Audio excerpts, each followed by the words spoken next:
Bismillahirrahmanirrahim. Assalamualaikum warahmatullahi wabarakatuh. Alhamdulillahi rabbil alamin. Wabihi nasta'inu ala umuri dunya din. Wassalatu wassalamu ala asyrafil anbiya'i wal mursalin wa ala alihi wa sahbihi ajma'in, amma ba'd. Faqad qala Allah Ta'ala fil Qur'anil Karim biqaulihi ta'ala, a'udzu billahi minasyaitonir rajim. Bismillahirrahmanirrahim. Syahrul Ramadan alladzi unzila fihi al-Qur'an hudal linnas wa bayyinatin minal huda wal furqan. Shadaqallahul azim.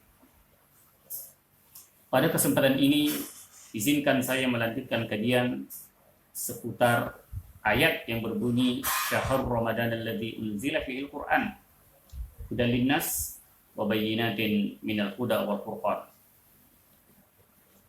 Pada kajian sebelumnya, kita telah membahas potongan ayat yang berbunyi Syahrul Ramadan alladzi unzila fihil Qur'an.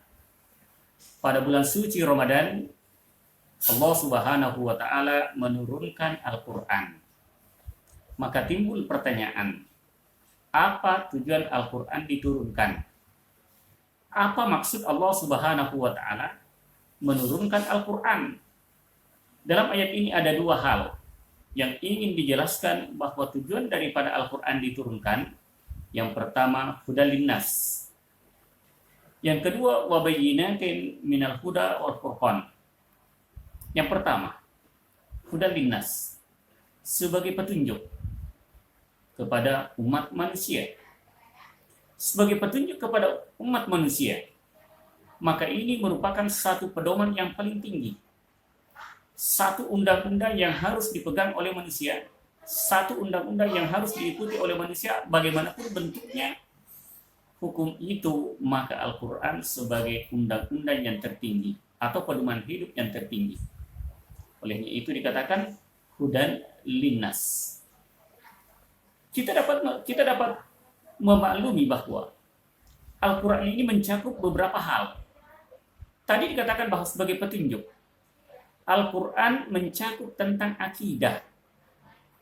Jadi kandungan Al-Quran, hampir sepertiga kandungan Al-Quran itu cakupannya tentang akidah, yaitu mengisahkan Allah Subhanahu wa ta'ala.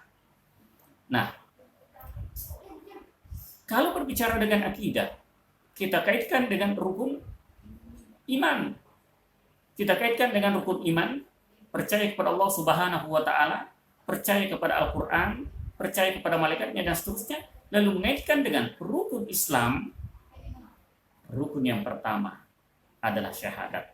Asyhadu an la ilaha illallah wa asyhadu anna Muhammadar Rasul. Ini adalah akidah. Ini adalah akidah yang wajib ditanamkan pada diri manusia. Karena tidak sempurna keimanan seseorang kalau tidak ditanamkan yang pertama kali, yaitu akidah, kalimat syahadat asyhadu an la ilaha illallah wa asyhadu anna Muhammadar Rasulullah. Olehnya itu cakupan Al-Quran paling banyak berbicara tentang akidah. Paling banyak berbicara tentang akidah. Termasuk ketika kita membaca suratul Fatihah, itu adalah berbicara tentang akidah, berbicara tentang sejarah, berbicara tentang al-wa'd wal-wa'id, dan berbicara tentang ancaman ataupun janji Allah Subhanahu wa ta'ala. Olehnya itu dikatakan bahwa jika engkau membaca surah Al-Ikhlas, maka seolah-olah kamu membaca sepertiga daripada Al-Quran itu. Kenapa? Karena kandungan Al-Quran sepertiga dari akidah. Al-Quran mencakup tentang sejarah. Kita bisa tahu bagaimana gambaran manusia diciptakan, bagaimana Nabi Adam diciptakan, yang prosesnya dari tanah. Lalu Ummuna Hawa diciptakan, yang tercipta dari tulang rusuk sebelah kiri Nabi Adam. Ini semua adalah sejarah. Bagaimana kehidupan nabi-nabi sebelum Rasulullah SAW. Ini adalah bagian daripada sejarah. Ini adalah kandungan daripada Al-Quran. Dan Al-Quran mencakup tentang al-wa'd wal-wa'id, janji dan ancaman. Allah Subhanahu wa taala berbicara dalam Al-Qur'an tentang surga. Allah Subhanahu wa taala berbicara tentang neraka. Di dalam Al-Qur'an ini yang merupakan al-wa'du wal wa'id.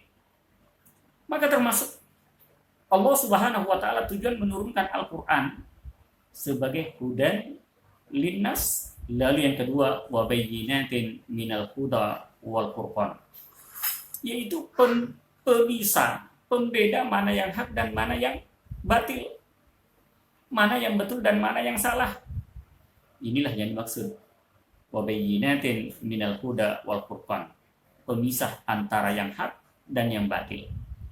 Kenapa? Karena kandungan daripada Al-Qur'an pun juga mencakup tentang perintah dan larangan. Mencakup tentang perintah dan larangan. Al-Quran mencakup tentang perintah dan larangan, maka dapat disimpulkan bahwa ketika berbicara tentang hukum, ada yang dimaksud dengan wajib, ada yang disebut dengan sunnah, ada yang dimaksud dengan haram, ada yang dimaksud dengan makruh, dan ada yang dimaksud dengan mubah. Mubah tidak termaktub dalilnya di dalam Al-Quran, tetapi yang termaktub dalilnya dalam Al-Quran yaitu perintah dan larangan.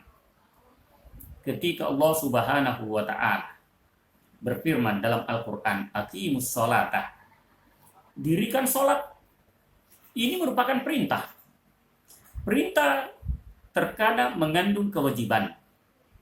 Allah Subhanahu wa ta'ala memerintahkan perintah sholat itu, maka dapat dipahami bahwa perintah itu bagian daripada terkadang mengandung kewajiban. Artinya apa? Kalau tidak dilaksanakan apa yang dimaksud dengan perintah sholat itu, maka hukumnya berdosa. Inilah cakupan yang pertama.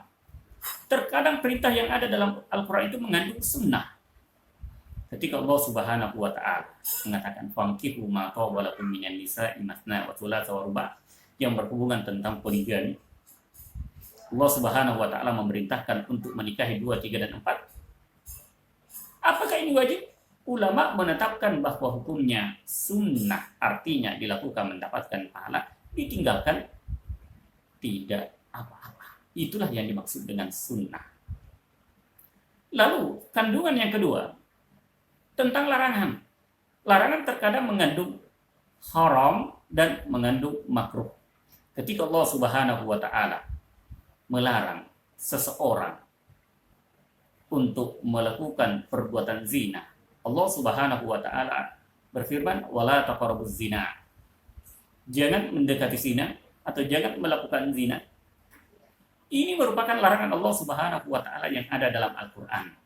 Maka dapat dipahami bahwa larangan ini mengandung konsep haram.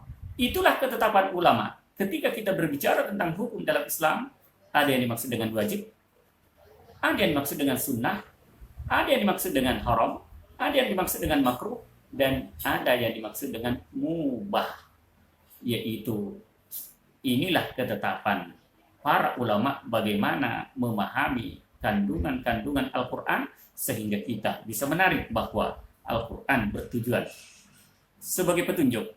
Allah Subhanahu wa ta'ala menurunkan Al-Quran sebagai petunjuk kepada umat manusia sehingga menjadi pegangan kepada orang-orang yang bertakwa kepada Allah Subhanahu wa ta'ala.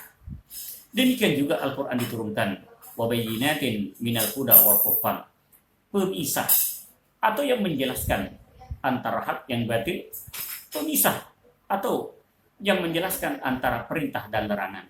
Karena tujuan manusia diciptakan wa ma khalaqtul jinna wal insa illa liya'budun.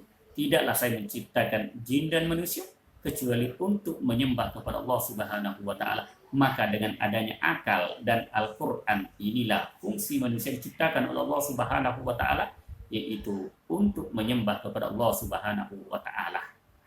Sehingga dalam Al-Quran itu sekali lagi yang terakhir bahwa Al-Quran sebagai petunjuk dan Al-Quran sebagai pembeda mana yang hak dan mana yang batil, sehingga kita bisa tahu mana itu perintah dan mana itu larangan. Demikian, mudah-mudahan apa yang saya sampaikan ada manfaatnya. Saya akhir dengan ucapan wallahu muwaffiq ila aqwamit thoriq. Assalamualaikum warahmatullahi wabarakatuh.